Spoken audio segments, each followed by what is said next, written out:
Welcome to the Nonprofit Exchange. Stories by leaders for leaders to help you to raise the bar on your own performance and to release the potential inside of you. Now, here's today's episode. Greetings. It's Tuesday at 2 in Eastern Time Zone. It's time for the Nonprofit Exchange. Every Tuesday for 7.5 years, we've interviewed a thought leader about their specialty, and people share what they've learned when things didn't go right. People share their expertise, and we make it practical for you, the nonprofit leader or clergy, to use in your day-to-day work. Today, we're talking about this mysterious thing we call a website. Oh yeah, we just put it up and there it is, it's placeholder. Well, that's great, and it might serve your purposes, but there's a whole lot more that you can do to connect with your supporters, donors, volunteers, those people that want to help you achieve your mission. And we're going to help you learn how to connect with them because we are so interconnected on the digital world today. And my guest today is a friend that I've known for maybe a year, and we resonate on many, many things, including the importance of getting your message to the people who want to receive your message. So Mark Stebbins is my guest today. So Mark, tell people a little bit about who Mark is, and then what is your passion for this thing that you do, this digital marketing, this connecting with people that matter. Mark Stebbins, welcome. Tell people about you. Thanks, Hugh. Yeah, I'm Mark Stebbins. I've been in the marketing game for quite a while, since 2003. I got into this because I really want people to understand their marketing needs to be an investment in their company, not an expense. It's critical that every penny, especially in the nonprofit space, be accounted for and actually work for the company. So we start that off with the web. It really is the most critical part of your branding, your marketing. It's the hub. It's your first impression, and it can be so much more than just a brochure on the web. So I'm really excited to be able to share some of the things that are critical to your website. If you're a guy that's just starting out, that just has a template website, and you want to actually turn that into a 24/7 marketing machine to create traffic, get donors, get conversions, all of that good stuff, we're going to help you to get there. And again, Hugh, I'm just really excited. So thank you for having me.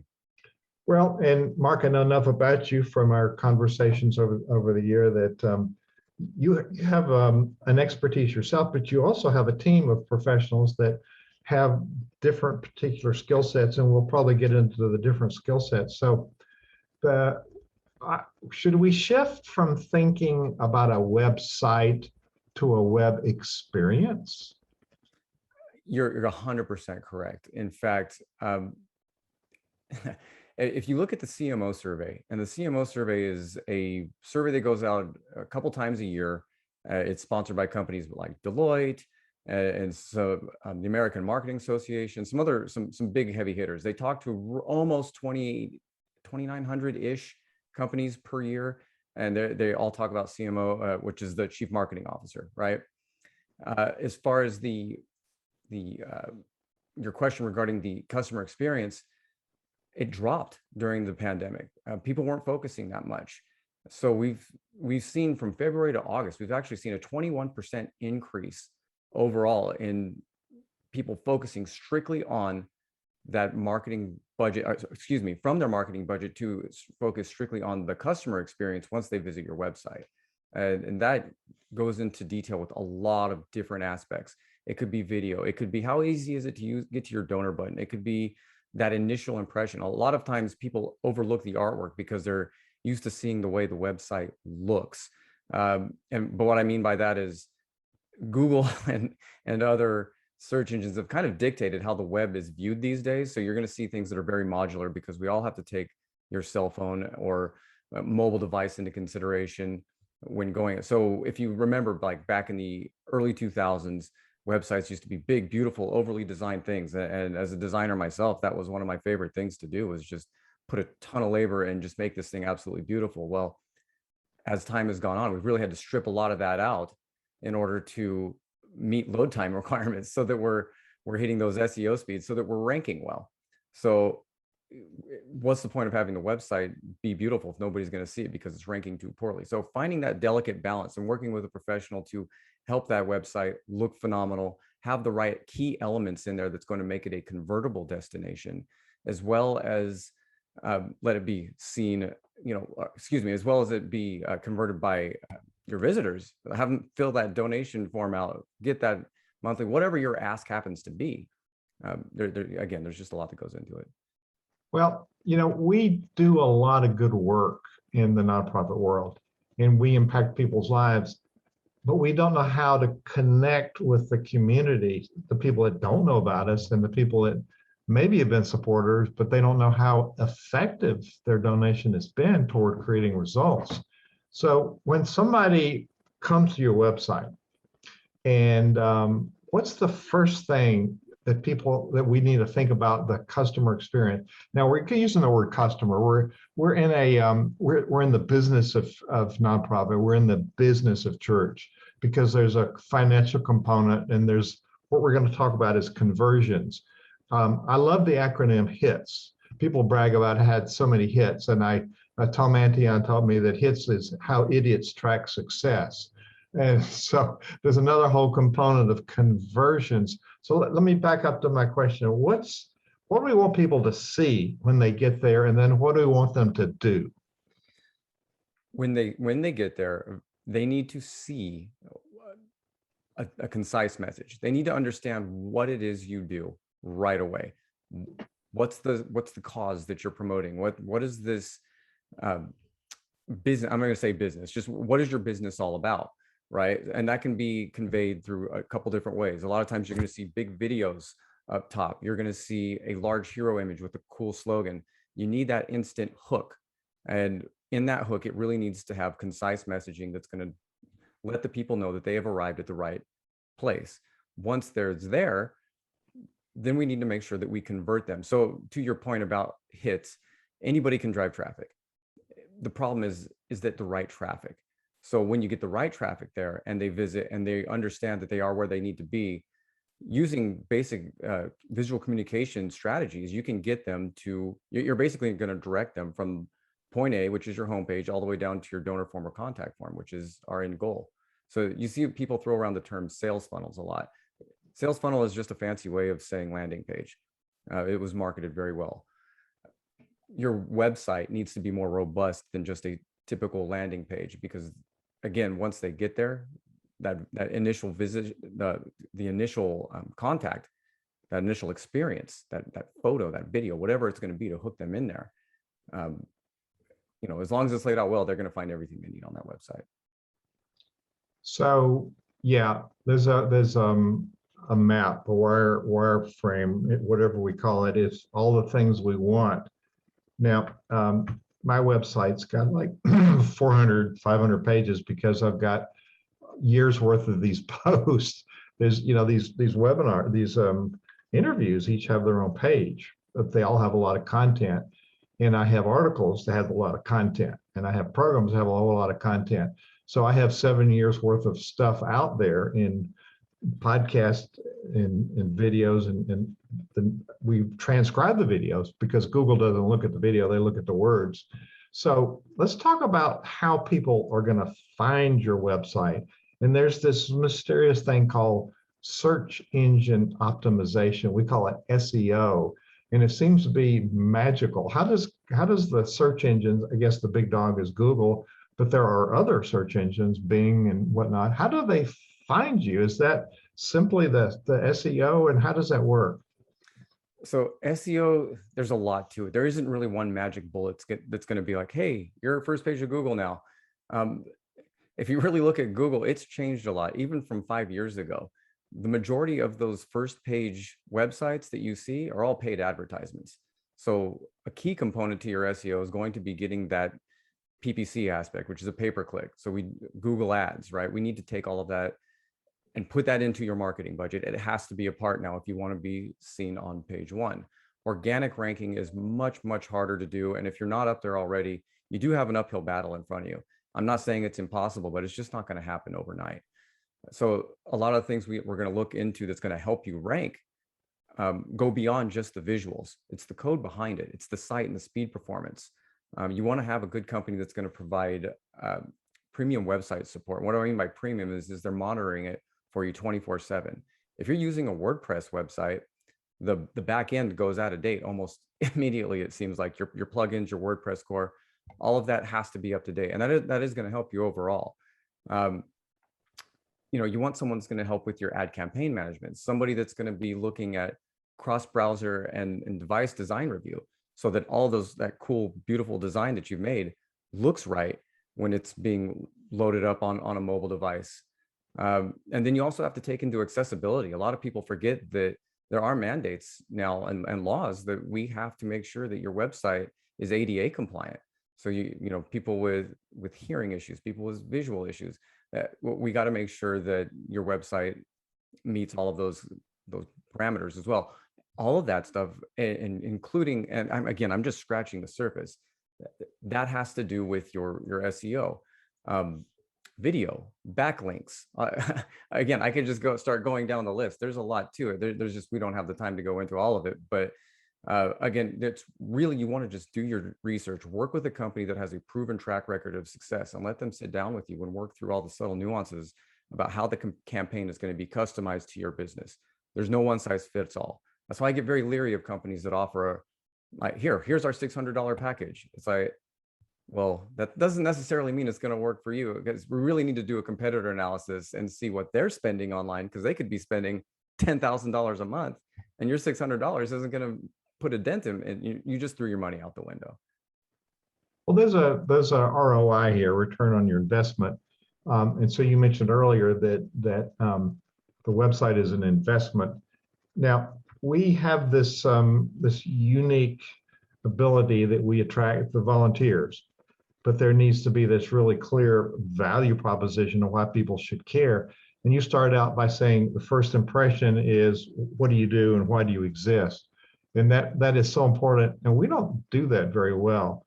So what are some statistics? I know people that come to a website, they look at it, how many seconds do they stay there before they're hooked? Oh man, we used to have up to 9 seconds. I think it's dwindled down to like under 5 seconds, 3 to 5 seconds now. I think we're all just byproducts of MTV at this point. We're so used to the quick cut.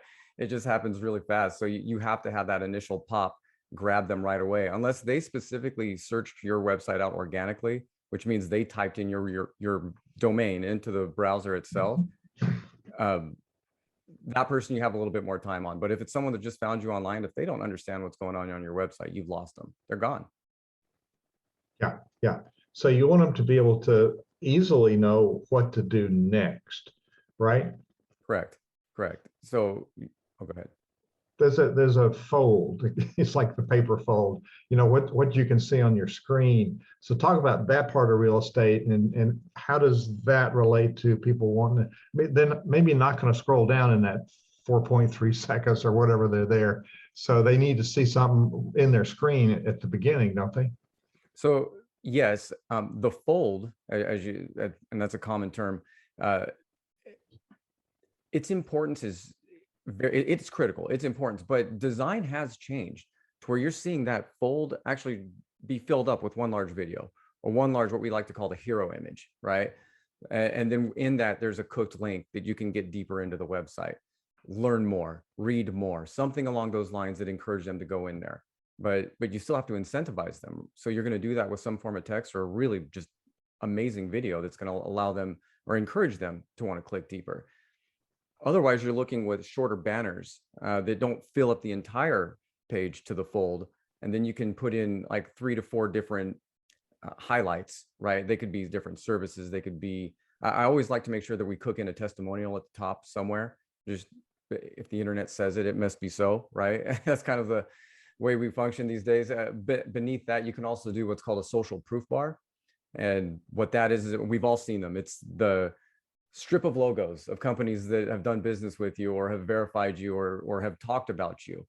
And just having those logos adds instant credibility. So if you're a nonprofit and you've worked, or you've been interviewed by CBS or NBC or some media outlet, or Yeah, maybe you've done stuff with the Met Gala. Who knows, right? Whatever that happens to be, your partner in that aspect, you can put that there.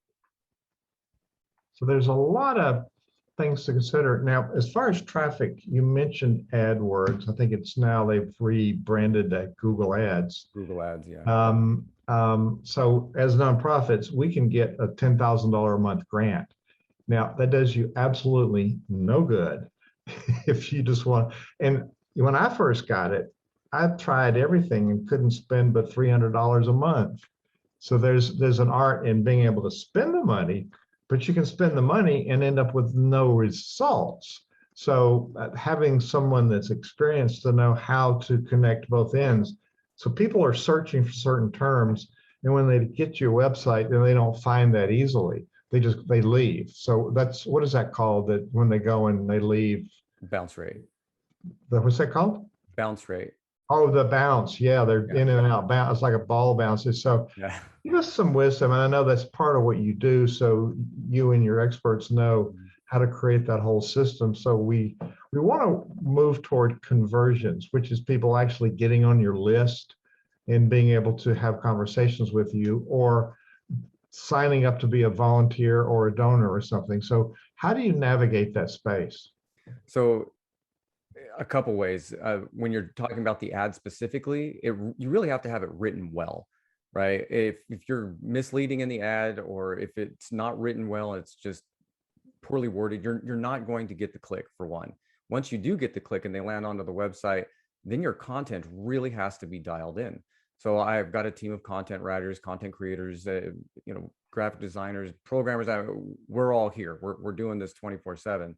We want to make sure that once they get to your page, that visually, one, it's engaging. If you're looking for volunteers, for example, have a picture of some volunteers on there, right? Have some existing one. If you don't have any volunteers yet, there's plenty of stock photography we can purchase to make it look like you have some volunteers that are having the best time of their lives. And we'll make sure that that visitor is just engaged to say, yes, I want to learn more. And then we'll go with a simple form fill. And that can be part of your conversion. Conversions can be measured in different ways based on the business. For nonprofits specifically, it's going to be form fills and donors, and or unless you're looking for like full-time employees, whatever the campaign is, we'll make sure that we're targeting for that. However, once they get to the website, if it's not engaging, a nice video would be great. I'd love to see a small video, nothing too obnoxious or long, just something with some good music, a nice, clear, professionally done video that encourages people to learn more, maybe read the paragraph that's actually under it, and then fill out the form, because counting on people to read these days is kind of a big challenge. So I look on some nonprofit websites for, this is another element of social proof. I encourage people to have advisors at large who are well-known people in their space, former company presidents or mayors or something like that.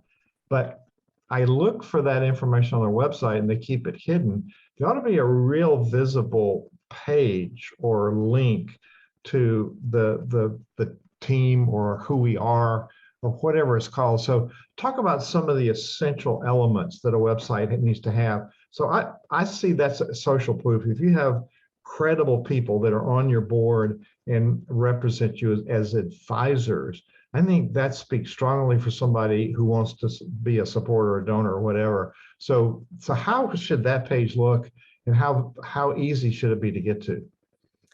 So you're thinking more like a staff page, right? Or which will include the advisors, or are you just talking about donors? You can do that in a couple different ways. We've done one for a company or nonprofit out of Lemoore. They're just real small guys. They're called God's Bread Box. And they like to put a list of their donors that have achieved certain milestones as far as their contribution each year. So they give them a highlight, and that again adds credibility to it. They elected not to include their staff, and that's their choice. I would have loved to see that. And when you put the staff up there, again, it also bolsters the credibility of the nonprofit, because you don't want people thinking this is just some throwaway scam. People are very wary of nonprofits. They've kind of gotten a bad rap over the last few years because of a lot of bad actors in the space. And it's our job to make sure that we're conveying the message that allows people to donate with trust and confidence. And to your point, the social proof that we have on there, is critical. We really want to do that. However, if someone's camera shy, there's workarounds for that. In fact, we did a company one time where their entire staff just uploaded a picture of their pet. So it was a lot of dog photos and a couple of cats with their name, but it added a little bit of personality to it. So it wasn't so just, yeah, here's a bunch of people in suits, right? So, and ironically, some of the higher ups had Chihuahuas, which was amazing. So I love that part. Well, the staff, many nonprofits have minimal staff, but we get to augment with the volunteers. But specifically, we have board members who are typically the business leaders or other leaders in the community, in education or government or whatever. So having a page with their pictures and a description of who they are, I think is critical for social proof, because here are credible people in the community giving their time, their talent, and their money to this, and not having that prominent, I think is a big mistake. What do you think? I couldn't agree more. Another nonprofit we work with is called Hospice of the Valleys. In fact, we're right in the middle of a rebrand right now. Dr. Leslie Cochran is very well known down here in Southern California, and just adding his name, he's basically the #1 guy there. So, and Hospice of the Valleys is a pretty large nonprofit. Clearly, they focus on hospice, but having his name there, and I've been to a few of their events. It's very well done, very well funded. And again, if you have someone who's prominent and people are going to know and have that credibility added to your website, put it on there. Don't be camera shy. Absolutely include that. So you talked about a rebranding. So let's go back to the very beginning. I was born very young. No, let's go back to the very beginning. You want to either redo your website, and things change. So we get to a place where we say, okay, we just need to rethink this thing. And sometimes we start out with what we think is good, and then trying to use it, we say, okay, we need to rethink it. So how do we, if we were going to come to somebody like you and do a website, hey, I want a website. Well, it's not just magic. There's a buy-in that we need to come with. Here's some critical things that we want to communicate. Now, one of the many misunderstood words like leadership is branding.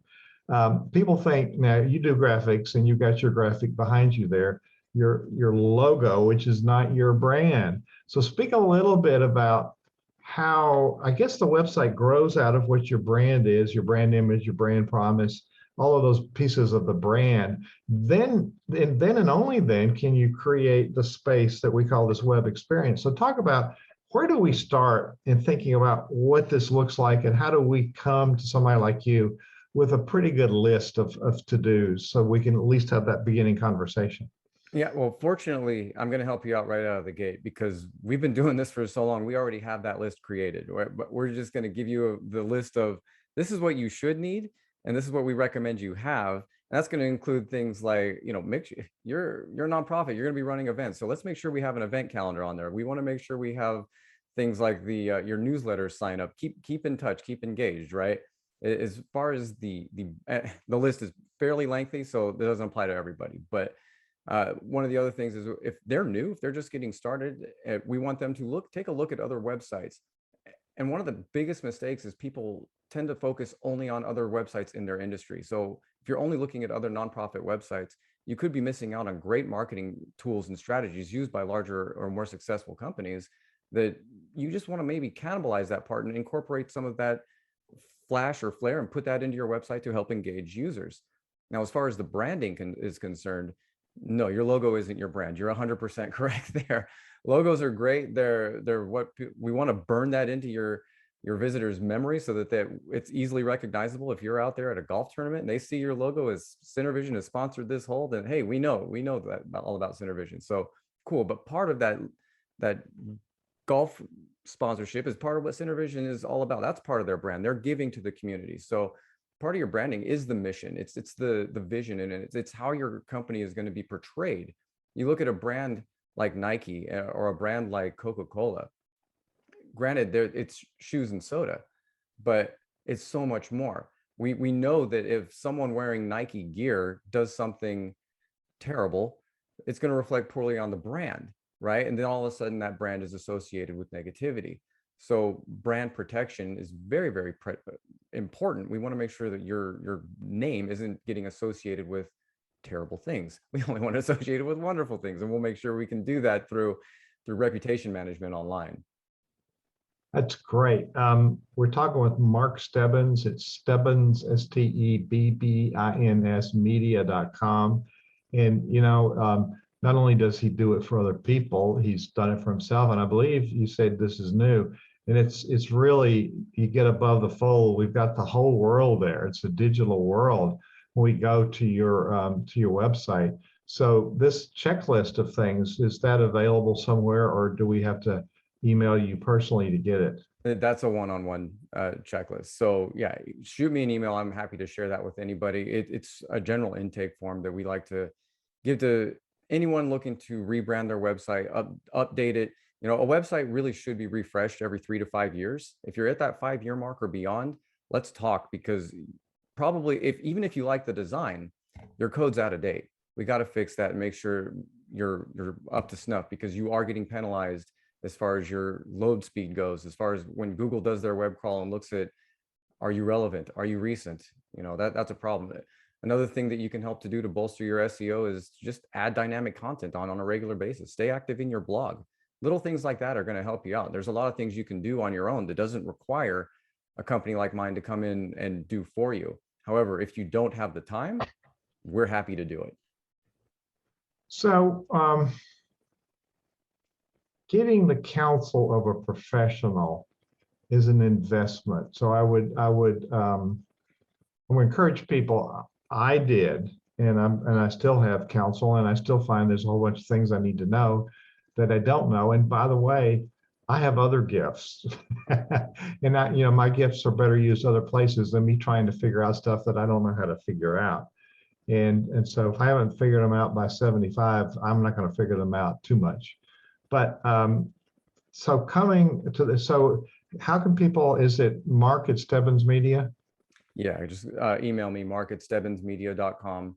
Yeah. I'm happy to have that conversation with you. And then again, to any one of your listeners, viewers, friends, family, whatever, whoever's out there, if you're just wondering what your competition is doing and what it takes to play ball in that space, if you're really interested in SEO, we'll give you a free competitor analysis. We'll take a look at your website, give you a full review.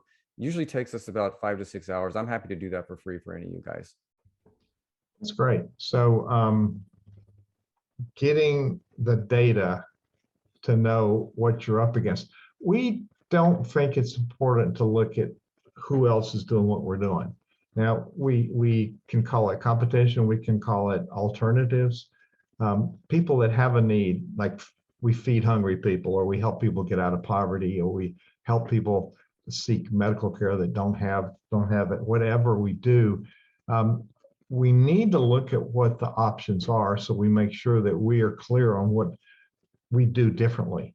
So it's creating the differentiation, which is part of our branding. Here's our niche, and here's the value proposition that we offer people. So, Mark, what are some of the biggest mistakes people make in creating a website?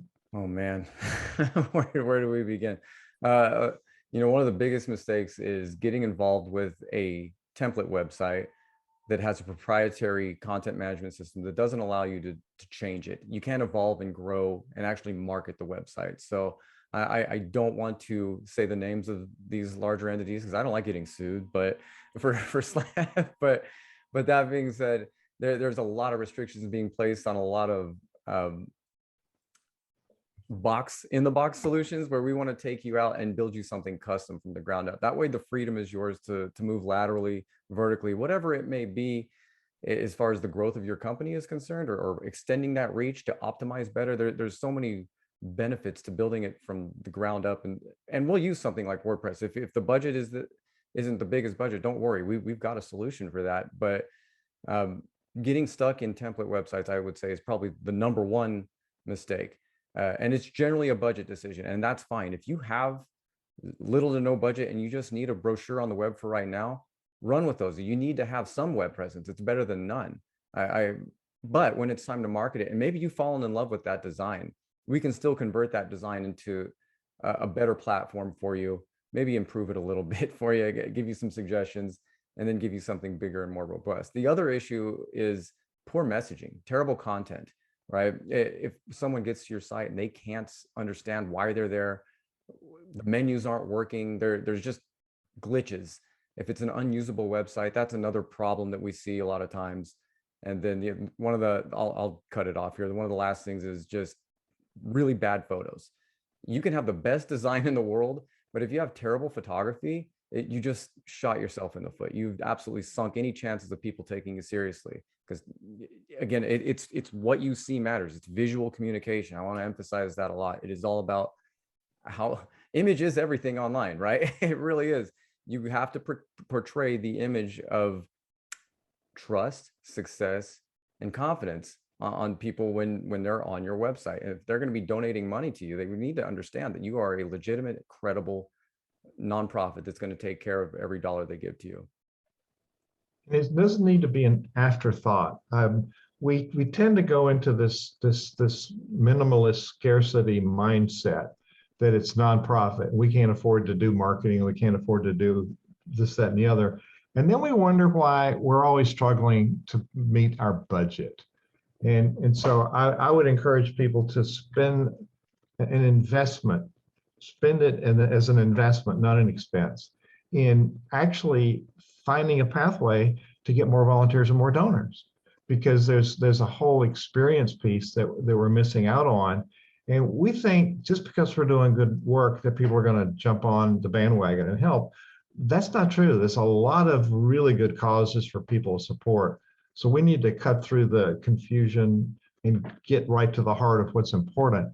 You mentioned photographs, and I've learned over the years that part of the search process is the file name for the photograph should be words that people are looking for, because the file name will come up.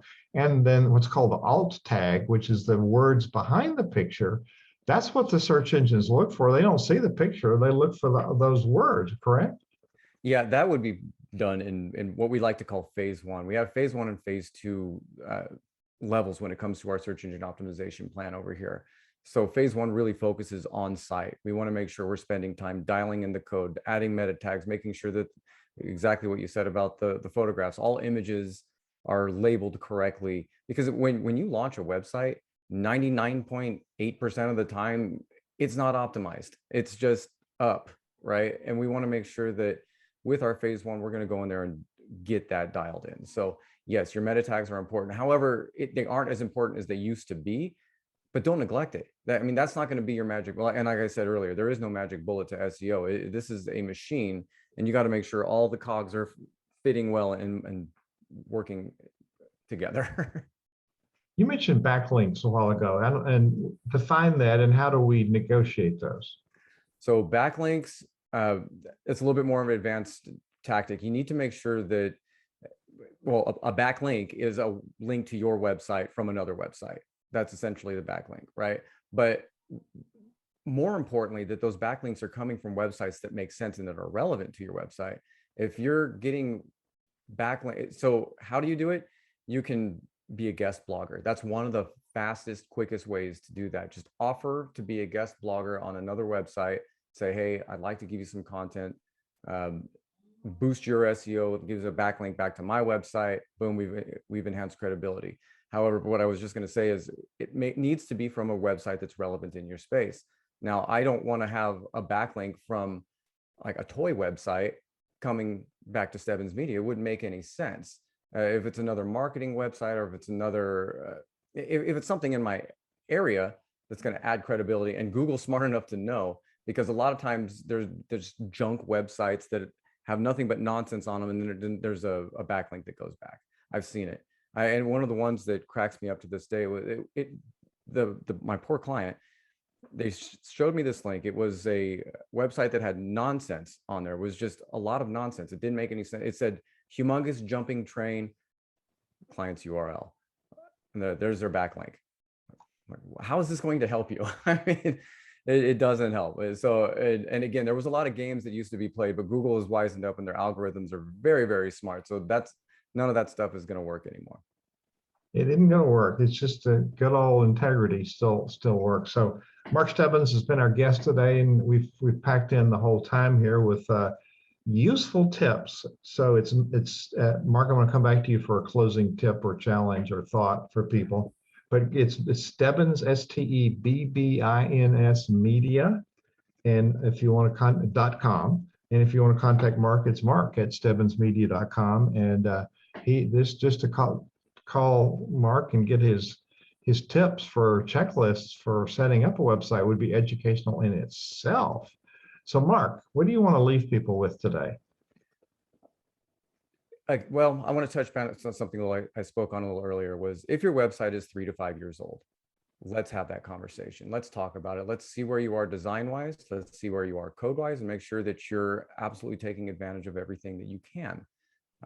Just don't let it sit. And again, work with a company that's going to kind of back up what they say. Give somebody with a lot of experience the time to educate you a little bit. So yeah, I'm just here to help. I'm really, thank you, Hugh, for letting me talk to you about all this stuff. It's just important.